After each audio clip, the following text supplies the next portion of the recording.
Adtong Nobyembre last year, naay dakong mga changes nga nahitabo sa Inside Out. Dili lamang sa Inside Out, pero bisan sa tibok nato simbahan ay mga changes.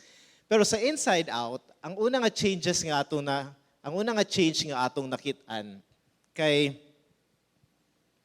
giusa nato ang duha ka ministries, ang Inside Out ug ang Crossroads. Sa una man good, ang Inside Out, kani ang atong ministry para sa mga estudyante sa high school, tama sa college. Unya ang Crossroads, mo ni ang atong ministry para sa mga single adults, atong mga single pa nga gatrabaho na. Pero adtong Nobyembre, ato silang giusa ang mga estudyante o mga single adults, pero ato gyapon silang ginganlan nga Inside Out. So giwala nato ang pangalan nga Crossroads, Inside Out ang atong gipabilin nga ngalan. So ayaw mo kalibog kung makadungog mo Inside Out, pasabot ana ang mga batan-on nato, mga gikan sa high school, padulong sa mga 40 nga single paghihapon. Mao kana ang atong Inside Out.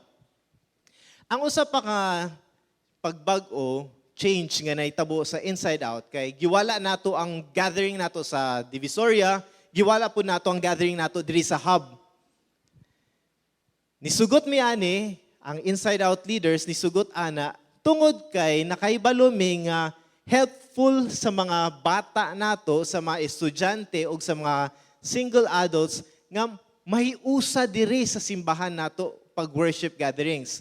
Nganuman, naaman ko yung mga research, especially sa United States, na isa ka eskwelahan dadto, nag-research sila, unya ilang nakitaan nga ang usa ka young person, Inside Out sa ato, ang usa ka young person, kung mapalibutan siya sa at least 5 kamastigulang sa iyaha, magpahibilin siya sa iyang pagtuo sa Ginoo.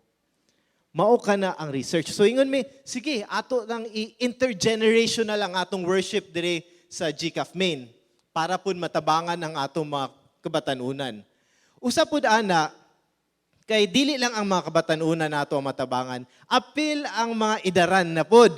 Nganuman, kung naa diri ang mga batanon sa simbahan dire sa Main, murag active kaayo, happy and vibrant kaayo ang atong worship, di ba? Kung matigulang ra lugar, mga idaran ra lugar ang naa diri, medyo luya kay dili na ma-raise ang mga kamot ba kay basing arthritis.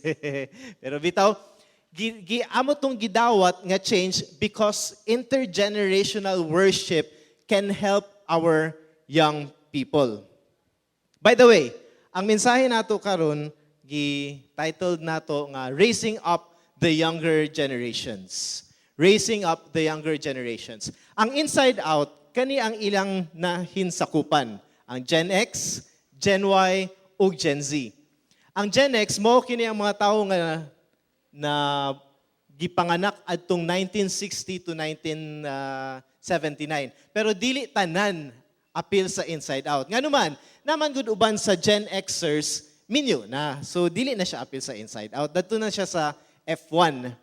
Sa Gen Y pod, mao kini ang mga gipanganak adtong 1980 taman sa 1994, 95, 96 ana.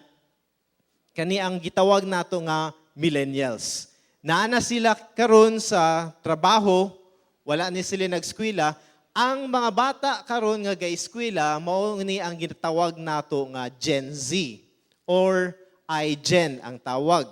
iGen ang tawag sa ila tungod kay na ng mga iPhones, iPad, sila ang unang generation nga wala nakabalo, wala nabuhi nga walay mobile phones, walay internet. Pagkaanak nila, nanay internet, naanay mobile phone. So kinsa-kinsa man diay ni sila ang Gen X, Y, and Z. Atong tan-awon niya. Pero unsa kanisa ang atong i-answer? Unsa ang ginabuhat sa Inside Out karon? Para sa Gen Z, sa mga estudyante nato from high school to college, naatay ginatawag nga T180. Katong giampuan nato ganiya, T180 mo kini ang gathering nato, worship gathering sa mga estudyante dadto sa ilang eskwelahan. Pananglitan, na ay T180 sa Liceo. Every month, mag-gather na sila ang mga students sa Liceo, i-gather na to, mag-worship gathering din sila. Naapod sa CU in partnership with SOM. Naapod sa Savior na i-worship gathering nato dira, T180 XU atong tawag. Ang plano karon kay gusto man gud ta nga ma-reach out pa nato ang mas daghan pang mga campuses. So gusto tag USTP, COC, SPC, tanan siguro nga campuses, no? Pero ang nakita namo kay murag lisod man kaayo, kay murag daghan man kaayo campuses diri sa Cagayan de Oro. Unya, gamay ra kaayo mi nga gatrabaho sa IO, gamay, especially ang mga full-time nato, gamay ra sila o gamay ra pud ang ato mga volunteers. Maupod ka na nga last year atong Nobyembre nangayo migtabang sa inyo nga basin pwede nga mutabang mo pag-lead og wider group sa mga young people, even sa mga single adults. O gapasalamat kami kay naapoy nitubag sa among paghangyo sa inyo. Pero mao lagi ito, mao to'y plano nato sa Gen Z nga daghan campuses ang ma-reach out nato. So because dili man nato pwede mabutngan kada campus kay kulang lagi atong mga resources, ato himuon nana ni sa pipeline ginasuryaan pa kay by area na lang ang atong T180. Pananglitan, T180 sa let's say sa Divisoria. So kaning T180 sa Divisoria, mao ni ang worship gatherings para sa mga eskwelahan dool sa Divisoria.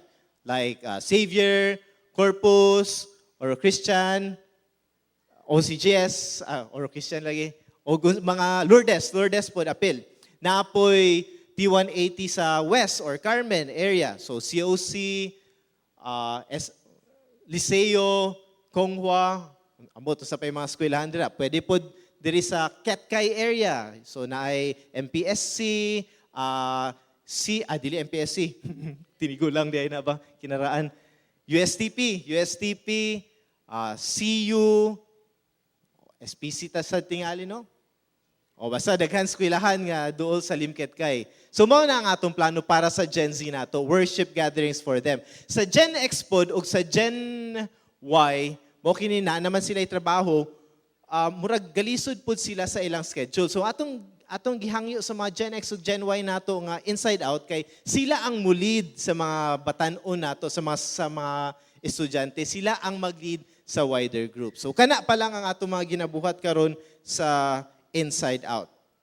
So karon para mas masabtan nato kinsa ning inside out ug mas maklaro nato kung kinsa sila ug unsaon nato og deal sa ilaha, atong tan-awon kung kinsa ba gyud ni sila. Unsa man ang ilang mga behaviors, unsa ang mga experiences, mga nangahitabo sa kalibutan nga naka-shape sa ilang lives. So kani nga table, makita nato ang Gen X, Y, and Z. Sa Gen X, mao kini ang mga nag-shape sa ilahang lives. Una, ang end of Cold War. Siguro dagan sa tuwa, dili nakabalo unsa man ang Cold War nga na. Ang Cold War, di gyud siya war nga kanang naggera sila nga naay mga bombings, etc. War ni siya sa US ug sa Russia, gitawag nga Cold War tungod kay wala sila'y istoryahay. Ikaw bahala dira sa imong kinabuhi, ang US pod bahala sa iyang kinabuhi, so walay istoryahay. Pero ani nga time sa mga Gen Xers, naundang, nahuman, naputol ang Cold War. So sa mga Gen Xers, kung kinsa man ni diri ang mga gipanak sa 1960 to 1979, gitawag kamo nga peace-loving generation. Dili mo ganahan og away, mo gayng gi-end ninyo ang Cold War sa inyong time. Isa pa, kanang introduction sa computer. Mga Gen Xers gapo na. Latchkey kids. Usa man latchkey, oy, murag binayot man ang term latchkey. Murag lucky. Pero dili na siya nga binayot. Latchkey, murag susi ra gud na iyabe sa main door ninyo sa balay. Ngano gitawag man nga latchkey kids or latchkey generation ang Gen Xers? Tungod kay ang mga estudyante sa una, kani mga Gen Xers katong mga estudyante pa mo, tagaan mo liyabe sa inyuhang mga ginikanan. Ngano man, tungod kay inyong papa nagtrabaho ug apil ang inyong mga mama nagsugod nagtrabaho. So kamo ang generation nga ang both parents nanarbaho. Mong naamoy liyabe, latchkey, ug mao nang gitawag mong latchkey generation. Para maabrihan ninyo ang inyong portan, makasulod mo diretso sa inyong balay bisag wala inyong mama o papa. Ang Gen Y pod, Mo ning mga millennials, grabe ang news about the millennials. Ako, part ko sa millennials. Ang Gen Y, mo kini ang mga nag-shape sa ilang mga kinabuhi. Ang 9/11, katong September 11 sa US bitaw, tungod ani, mas ganahan ang mga Gen Y nga secure sila. Ang security gyud ilang number one nga priority. Even ilang privacy. Gusto ko nga tanan akong buhaton walay makabalo. Ana, even sa internet, akong mga gabuhaton sa internet, dili ko gusto nga naay manghilabot, dili ko gusto nga naay makabalo kung asa ko gaadto sa internet. Bisan si Facebook, dili ko ganahan. Mao ka na ang issue karon sa Facebook. Gikaso ang Facebook tungod kay gaingon ang uban nga murag gapanghilabot, murag kabalo lagi ang Facebook unsa akong gabuhaton. Pananglitan, one time, ako gang kong amigo, nagstorya anay. Naragod sa daplin ang among mga cellphone, ang akong cellphone nara sa daplin, wala gyud na ako gilabtan. Nagstorya anay may about kaning drop shipping. Kung kabalo mo drop shipping, congrats mga batanon mo. Kung dili, tigulang mo. Drop shipping mo nang new thing karon sa commerce, sa trading, sa negosyo, drop shipping. So gastorya mi about drop shipping. And then pag human na mo istorya, giabrihan na ko ang akong cellphone, ang akong Facebook, akong gi-open na ay advertisement sa akong Facebook app na hitungod sa drop shipping. So nahibulong kung kanong kabaluman ang Facebook kung unsa among gistoryaan. Nga bag-o ra kay migastorya ug wala na ako gihilabtan ng akong cellphone.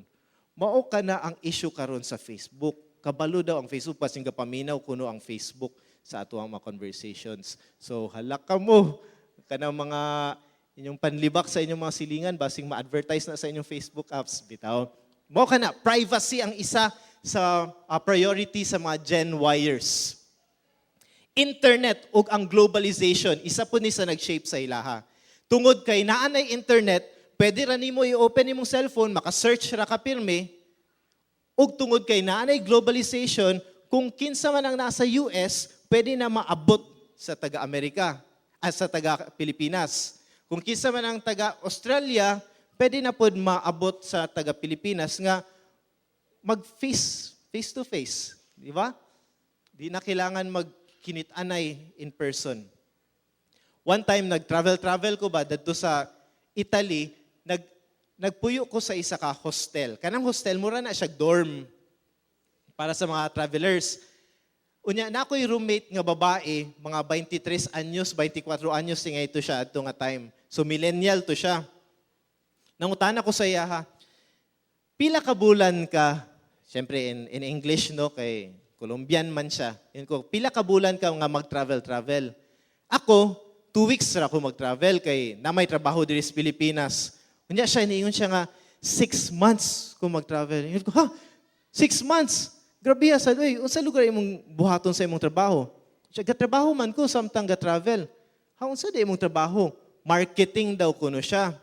Nya, unsa ang lugar na? Magtawag-tawag ka? Yun siya nga, dili. Sa internet naman ko, marketing sa internet. And then, na tingala ko og nag-think ko unsa man na iyang trabaho unsa man na siya nga tawhana nga ibilin-bilin ra man ang iyang trabaho dadto sa Colombia maglaag-laag ra man siya.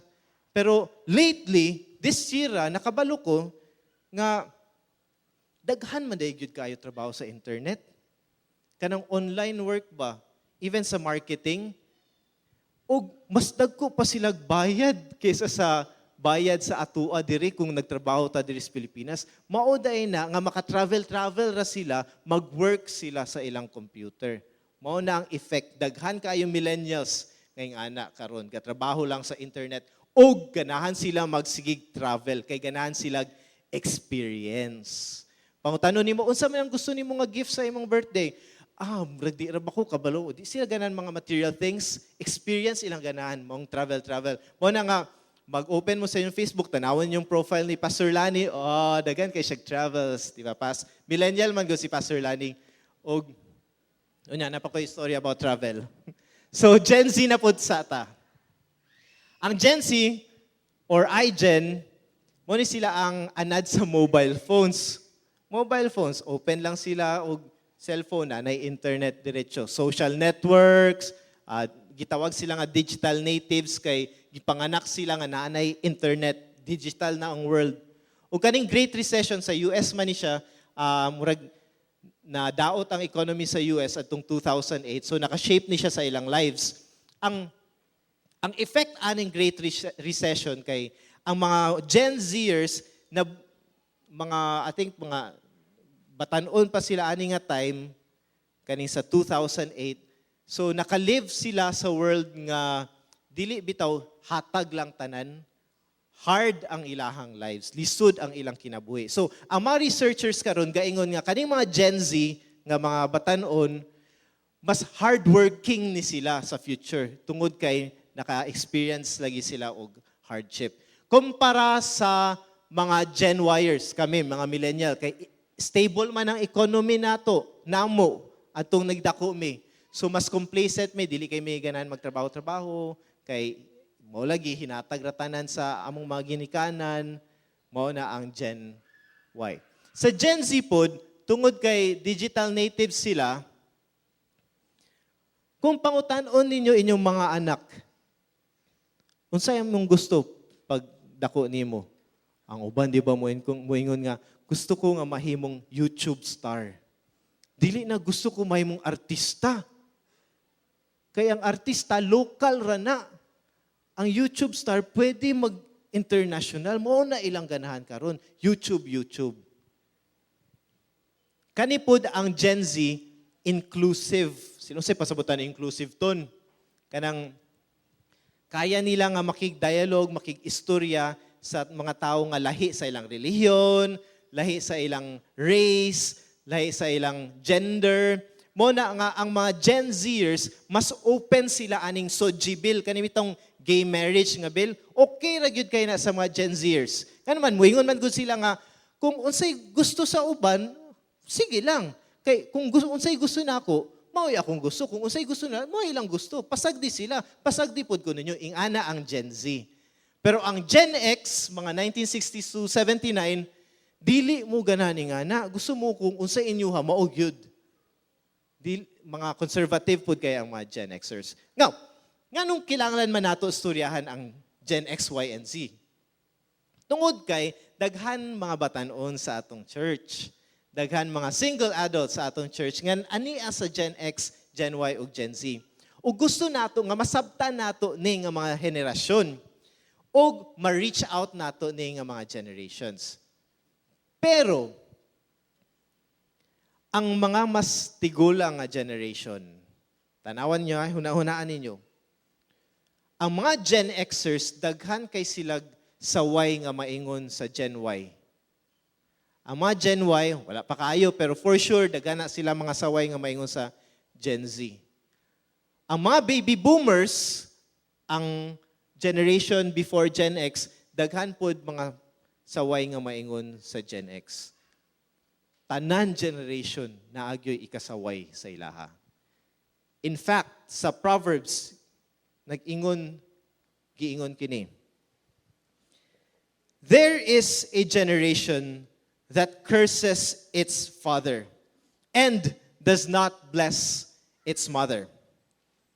There is a generation that is pure in its own eyes, yet is not washed from its filthiness. There is a generation, oh, how lofty are their eyes, and their eyelids are lifted up. There is a generation whose teeth are like swords and whose fangs are like knives. Nga naman, para i-devour nila ang mga poor from off the earth and the needy among them. Kani sa passage nga ni, na ay tulo ka problema atong makita sa mga kada generation. Dili lang sa XYZ. Bisan ang mas tigulang nga generation na ay mga problema. Ang una nga problema nga atong makita kay ang mga generations masukulon, rebellious. Di ba, giingon nga, there is a generation that curses its father and does not bless its mother. Dili lang man ni ang mga batanon karon. Bisan kamo nga mga idaran na, di ba usay nga ani man gyapon? Tanan generation na ay ingani. mga rebellious people. Instead nga i-obey nato ang atong mga ginikanan, instead nga i-honor nato atong mga ginikanan, i-curse pa noon nato sila. Pero kini ang kamatuoran. Kung gusto mo nga ang favor sa Ginoo anaa sa inyong kinabuhi, i-respect ang inyong mga ginikanan. I-honor inyong mga ginikanan. I-obey ang inyong mga ginikanan. Ug ang kabaliktaran ana, kung dili mo gusto sa pabor sa Ginoo, kana i-curse ang inyong mga ginikanan. So mga batanon dire, mga singles nga napamoy parents, you need to obey your parents. Because na may blessing sa obedience. O kamo pod nga mga minyo, bisan pag minyo na mo, kinahanglan niyo i-honor ang inyong mga parents. So again, dili lang rin sa mga batanon. Apil ang mga minyo na nga naapay parents, i-honor ang inyong parents. 2 days ago or 3 days ago, nakabasa ko sa akong mama kay hilig man kay na siya mag-Facebook. Gen Xer na siya pero hilig kay mag-Facebook. Adtong mga bago-bago pa ang Facebook. Dili day bago-bago para sa iyaha ang Facebook. Yun siya, anak, tudloy daw kung saan pag-Facebook, anak. Ko, mami, uy, tigulang naman ka. Hay na pag-Facebook. Pero pag tanaw na ako sa akong mga friends sa Facebook, naman po yung mga tigulang, idaran dili tigulang. Naman po yung mga idaran nga friends na ako. So yun, sige mami, tudloan ta ka og Facebook. So, kabalo na siya mag-Facebook, karon taman alas 12 sa kadlawon, alas 2 sa kadlawon ka Facebook ka nara siya tubangan sa yung iPad, sige ana. Yan ko mami, undangin murag addict naman ka ng Facebook. Mo yung siya nga, gabasa raman ko diri og mga articles, mga news. Ug unya kaning mga Gen Xers kay trusting ni sila, mutuo og dali. So bisag unsa ilang mabasahan sa internet, ingno nila nga tinuod ni siya. So i-share na nila, di ba? Mga anak sa mga tigulang idaran dire. Di ba? Share na sila. Bisan gug dili tinuod, bisan gug fake news, i-share na nila. Kay nga naman, trusting lagi sila. Abi nila tanan nga makita sa internet tinuod. Pero ang mga Gen Y, mga questioning man ni sila, kabalo sila kung unsaon pagpangita kung sakto ba yun or tinuod ba yun ang news. So ilang i-search. Kana, so balik ko sa akong punto. Akong mama, nag-post siya adtong 2 kaadlaw man 2 days ago. Ang ingon niya kay ang tarong nga anak. Nga niyang ingon sa Facebook. Ang tarong nga anak, bisan pag naana siya sa saktong nga edad, mananghid gihapon. Tungod kay kabalo siya nga naa siya ginikanan nga ga-worry sa iya. Mao na ang iyang gipost. Hala, kapadungog-dungog tingin niya akong mami sa ako. Nya ka-remember ko nga millennial man ko no, ka-remember ko nga naa man day ko ilaag karong Lunes. Ugma. Uban gyapon si Pastor Lani, Jiggy, ug mga IO people, mga millennials man gud mi so ganan mig travel kay experience. Unya nakauna-una ako nga pangayo ba kog permission sa akong mama? Wa ko kabalo ko nakapangayo ba gyud ko, pero ni-reply ko sa akong mama, nag-comment ko. Di ba mga batanon karon murag di man mo ganan mag-comment sa iyong mama. Di sad mo ganahan nga inyong mama ug papa mag-comment sa inyong mga post. Di ba mga batanon? Kay hilabtuno lagi ni si mama ug papa. Ayaw mo pag-stalk sa ako, papa ba? Kay di ko makuuyab-uyab. Ay. Pero bitaw nag-comment ko sa post sa akong mom, yun ko nga, maglaag day ko karong Lunes taman sa Wednesday. Nganong ni-comment man kong, tungod kay gusto na ako nga i-obey akong mama, i-honor ang akong mama, gusto na ako nga i-respect akong mama. Tungod kay gusto pud ko ma-bless ni Lord. Kay kung dili nimo i-respect, walay blessing sa imo. Mao kana nga makita nato nga daghan batan-on karon nga bisag unsa pa ilang buhaton, unsa nga trabaho ilang adtuan, dili sila gaka-bless, dili sila gaka-favor by God tungod kay wala sila respeto sa ilang mga ginikanan. Mao kana ang una nga problema. Masukulon, rebellious. Ikaduha nga problema nga makita nato sa Proverbs kay kini, arugante ang mga generation karon. Gingon dira nga there is a generation that is pure in its own eyes. Limpyo siya para sa iyaha, pero yet is not washed from its filthiness. Hugaw man day gyapon. There is a generation, oh, how lofty are their eyes. Mapagmataas. And their eyelids are lifted up. Mga arugante kini sila nga mga tawo. Tanan para sa ila, tanan ilang ingnon, sakto gayud. Walay mali para sa ilaha. Ikaw pa'y mali, bisan pag ikaw ang sakto. Pero mali ni siya. Mali ni siya. Usahay, kita tanan ha, dili lang mga batanon dire. Pero apil ang mga ginikanan po dire. Usahay, kinahanglan mo admit ta nga na yung mga butang nga wala gyud ta kabalo. Dita mo yun akabalo ko ana. Nya di day ka kabalo. Kunya kung mamali mo amin. Nga ay namali ko na, sorry kaayo. Dili kay know it all, unya dili mangayog forgiveness. Ay katulong nga problema nga ato makita diri kay walay kaluoy ang mga henerasyon, especially sa mga kabus. No, gibutang dira. There is a generation whose teeth are like swords and whose fangs are like knives. Nga naman, para i-devour nila ang poor, ang mga kabus sa earth and the needy among them. Ang akong dili gyud ganan sa street bitaw kana mag-drive ko or gasakay ko. Pag naan sa traffic light, na mga manglimos. Dili ko ganana na.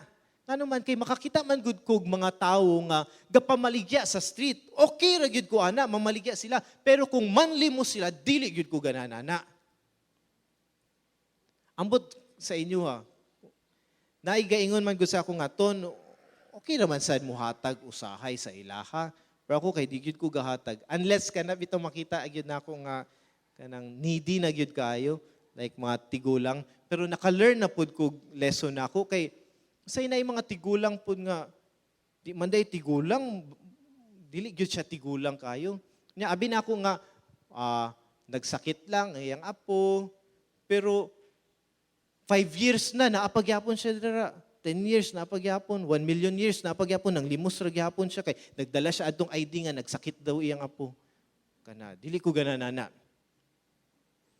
Probably ako part ko ana nga generation ngon nga dili maluoy, pero ambot lang pod.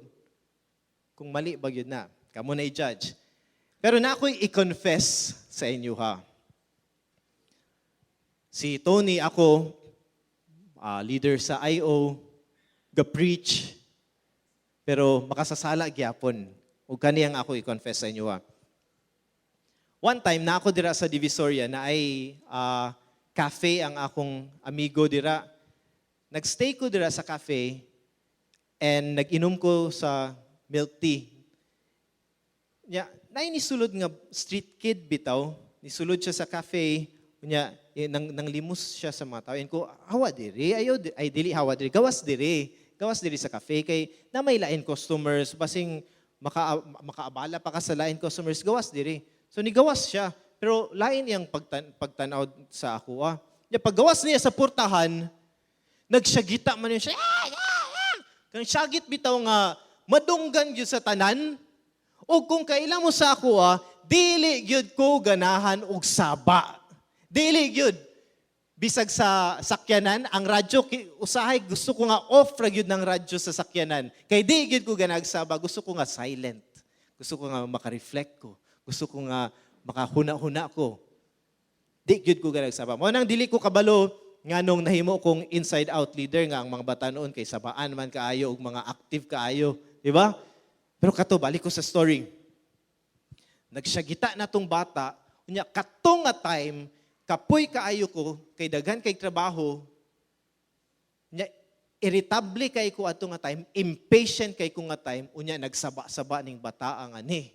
Ug dili ko ganan og saba. So akong gibuhat, nigawas ko sa portahan, nigawas ko sa cafe. Gingnan ako ang bata, bundang ka dili! Syagitan yun ako. Kay sukog yun kay ko. O, tanaw, nangatawa mo ha, mga bad mom, wato mong hell tungod ana. Pero isagitan yun ako, mundang ka dili. Agoy, musupak man siya. Dili ko high blood, pero kato, murag na high blood na yun ko adto, murag kong nikaon og 1 million ka baboy adto. ang akong gihimo kani, pasayloa gyud ko ninyo. Unta mapasaylo ko ninyo kung dili ayaw na ko ipa-preach next time. Ang akong gihimo kay gituok na ko siya. Undang ka dili, undang ka dili. Grabe yung mga tao. Oh. Nya pagtuok na ako sa iyaha, di ko katuog kapangatawa mo sa story.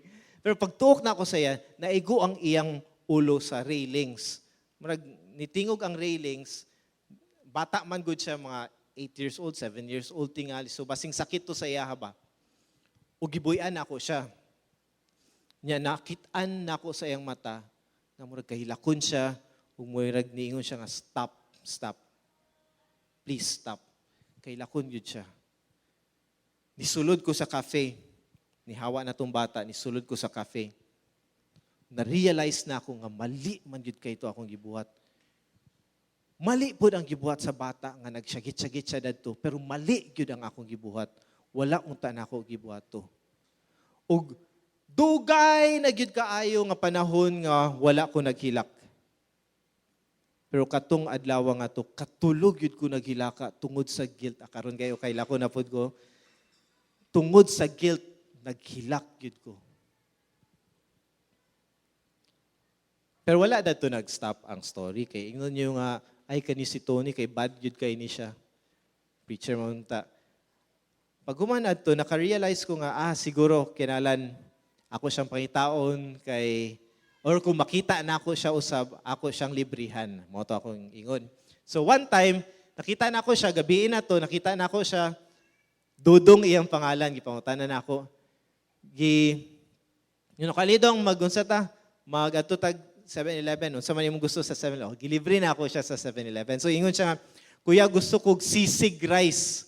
Tay sisig rice sa 7-Eleven. So ato may, tanaw siya, wala may sisig rice. Kanina lang kuya, kaning omelette. Omelette. Social nga bata, omelette. Murag, di man tayo ni siya street kid, oy. So, giatag niya, naglinya na ako. So, nidol na po siya, Kuya, drinks kuya. Baga kag dagway. Wala ko na yung unana, no? Kay mahel na niya ako. Ayun ko, sige, kuha o sa drinks dadto. Pero happy na kay ko. Unya naunsa na ako nga sweet man kay ni siya nga bata. Unya pagbalik niya, nagdala na siya sa drinks. Pila gyapon ko yun siya. Kuya, pwede apil ang akong igsuon, palitan.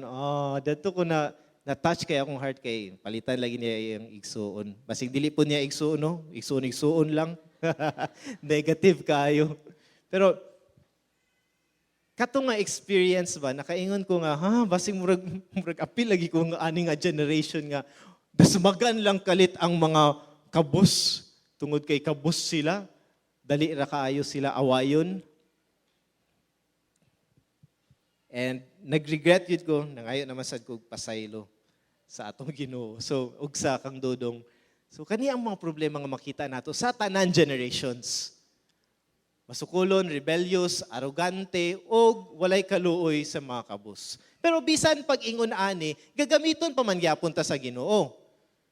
In fact, sa story ni Stephen, naatay tulo ka mga characteristics sa tao nga gagamiton sa Ginoo. Si Esteban, kay confident siya. Di ba katong gipatawag na siya sa chapter 6, gipatawag siya sa Sanhedrin, mga judge ni nga muhatol sa isa ka tao. Gitawag siya sa Sanhedrin, unya batanon pa man ni si Stephen. Iyang giatubang ang mga tao, ang mga judges. Ingon siya nga, you stiff-necked people. Ingon po siya nga, bugok man di ay mo. Dugay na kayo, bla bla bla bla bla, bugok mo. Mo na iyang tumong.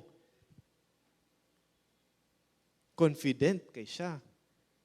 Nganuman, tungod kay napuno man siya sa balaang espiritu. Kiingon dira sa Bible nga, tungod kay ang Espiritu Santo naghatag og kaalam kang Esteban, dili gayud sila makalupig kaniya. Na ay confidence tungod kay na ang balaang espiritu, gipuno siya og kaalam sa balaang espiritu. Ngayon mga ton, gusto man ko magpagamit pero dili man ko confident kayo. Kay akong edad 23, 24, pero si Esteban bitaw, si Stephen, kay namatay siya 29 ba siya namatay? So bata pa yun ni si Stephen. So dili yun nato pwede ma-excuse nga batan-on ta, so dili ta magpagamit sa Ginoo.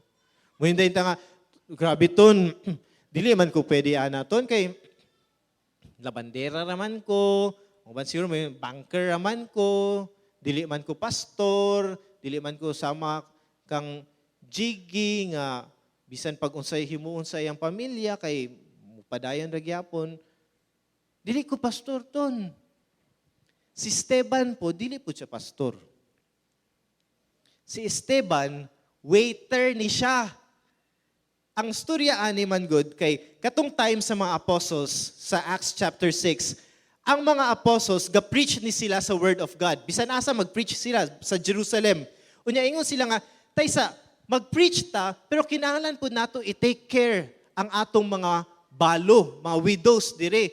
Pero murag dili man sad pwede nga atong biyaan ang atong pag-preach para lang mag-take care, mag-waiter para sa mga widows. So ingon sila nga, ingani na natong buhaton. Mangita tag 7 ka tawo nga mo wait, mo take care sa mga balo sa atong simbahan. Og usa si Stephen adto, waiter si Stephen. So wala gyoy excuse nganong dili ta magpagamit sa Ginoo. Tanan gyud gamiton sa Ginoo. Ag usa pa kay sama gyud siya ni Kristo. Yun siya nga, Lord, di ba katong pagkamatay niya, itong nabasa nato, yun siya nga, Lord, ayaw sila singla ani nga sala. Gipatay ko nila, pero Lord, ako silang forgiving siya. If we want to be used by God, we should be like Christ. We should be forgiving. Maunta na dahil taton. Giyon sa magamit sa Ginoo kang Stephen. Kabalo mo, si Stephen, siya ang pivotal moment. Siya ang tipping point. Siya ang, kumbaga, tunga-tunga o tungod kaniya na evangelize ang mga Gentiles. Dili lang Gentiles, but outside Jerusalem na evangelize tungod sa iyang pagkamatay. Ani ang inahitabo. Sa Acts chapter 1 verse 8, makita nato sa first chapter sa Acts, ingon si Jesus Christ nga, Kamo, you will be my witnesses. Kamo ang mag-preach sa gospel throughout Judea and Samaria. Kaning Judea ug Samaria, outside na ni sa Jerusalem. Pagkamatay ni Stephen sa Acts chapter 8, verse 1, na ay daghang persecution. Immediately good, daghan din kay ang mga persecution, paglutos sa mga believers ni Jesus Christ at that time. Because na ay persecution, nagbulag-bulag na ang mga Christians nang hawa sila sa Jerusalem. Nang hawa sila sa Jerusalem, ug nabasa nato dira ganina nga akong basaw na chapter 8 verses 1 to 2. Gilubong si Esteban sa mga Diosnong tawo ug gihilakan gayod nila siya. Sukad ni adto pagkamatay ni Esteban, sukad ni adto nagsugod ang dakong paglutos ngadto sa mga tumutuo sa Jerusalem. Busa nagkatibulaag sila sa tibuok nga probinsya sa Judea ug Samaria. Paminawan ni, ang mga apostoles lamang ang wala mamahawa sa Jerusalem. So ang mga apostoles naara sila sa Jerusalem. Verse 4, nagkatibulaag ang mga tumutuo ug gisangyaw nila ang maayong balita. Kinsa ang nagsangyaw sa maayong balita? Ang mga tumutuo nga ordinaryo nga people. Dili ang mga apostoles. Kaya ang apostoles nagpabilin ra sa Jerusalem. So meaning ani, dili lang di ang mga pastor sa atong simbahan ang mag-preach sa word ni God. Pero kita tanan di ay gamiton sa Ginoo. Kita nga mga ordinaryong mga tao gamiton gayud sa Ginoo. Kung magpagamit lagi ta. Ang problema kay mga rebellious man ta, masukulon man ta, mga arugante man ta nga katawhan ug mga tawo man ta nga walay kaluoy sa uban, walang mga dili ta magpagamit. So ang question nga ako ipabilin karon sa inyo, mao kini. Magpagamit ba kamo sa Ginoo?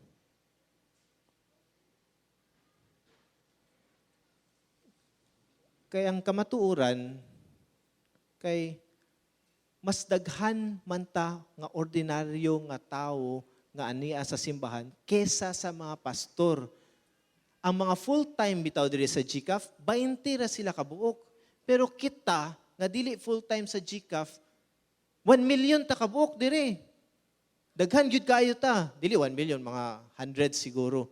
Ug kung magkatibulaag bitaw ta, mas scatter bitaw ta sa atong workplaces, dako kay ta nga tabang para sa kingdom ni Lord. Sumo ka na ang question, magpagamit ba ka mo sa Ginoo? I'll be more specific. Unsaon ninyo pagpagamit sa Ginoo karong simana? Mas specific pag yun ko kay Inside Out Sunday man karon. Pwede ba nga mutabang mo sa inside out? Kay di ba akong gingon ganina, ang batan-on kung adunay at least 5 katao nga mopaligid sa iyaha, mas magpabilin siya sa iyahang pagtuo. Mutabang ba kamo ana nga magpabilin sa iyang pagtuo ang atong mga batan-on? Daghan kaayo pwede matabang sa inside out. Kung unya bitaw paglakaw niyo sa likod, tuin ninyo katong na-table dito sa likod, pangayo mo ka ng papel dira, blue nga papel. Kung gusto mo serve, pwede mo mag-serve sa media team, kaning maghimo sa mga videos, sa PowerPoints, sa publication pod, pwede pod, sa performing arts, kung mayo mo musayaw, bisan pag arthritis mo, kung kabalog yun mo magsayaw, pwede yun kayo, bisag ballroom pa na inyong sayaw, kay tinigulang man yun ang ballroom, no? Dili hip-hop. Pwede po mo magtabang sa integration, kanang tig-welcome ba? Kay mo kini ang nakita na ko nga problema. Nakita ni nga problema sa mga leaders actually. Kita, tanan dire sa GCAF, musulod ta, mulingkod ta, usay walay ga-welcome sa ato, di ba? Tama? Walay ga-welcome usahay. Nya, mo kini ang problema, kay dugay naman ta diri tanan. Kasagara sa ato, dugay na diri sa GCAF. Unya magreklamo dayon ta, wala may nag-welcome sa ako sa GCAF, dili na ko simba. Pero di ba, dugay naman di ay mo diri sa GCAF, dapat kamo ang ga-welcome. Baga man day kay mo dagway. Ako po di, actually, nga na ako usahay, walay nag-welcome sa ako. Ako ba ay leader sa IO? Yeah, so you can be part of the integration team. Kung asa mo makatabang, adtuin ninyo sa likod na ay blue nga paper. Check lang dayon mo kung asa mo gusto mo tabang.